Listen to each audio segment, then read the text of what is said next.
Welcome to Kenton Teaches. Enjoy the video.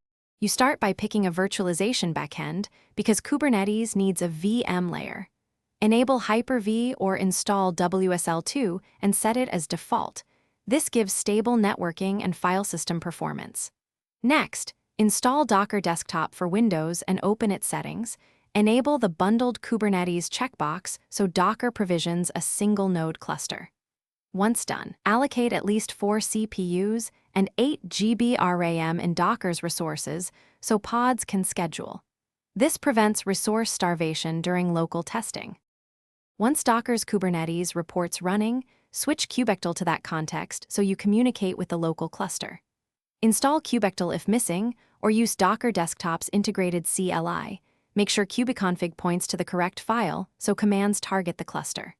Then apply a simple manifest, for example an nginx deployment and service, using kubectl apply f. Monitor pods with kubectl get pods W and describe failures. This shows scheduling, image pulls, and readiness probes so you can iterate quickly. To finish, expose your workload. Use node port, load balancer with Docker's built-in routing, or use kubectl port forward for quick tests. This lets you reach pods from your host. Make volumes persistent with host path or configure a local persistent volume class so data survives restarts.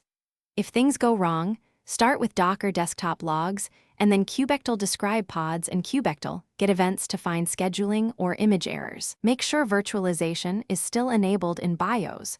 Many issues trace back to that single setting. Thanks for watching. Please subscribe if this video was helpful.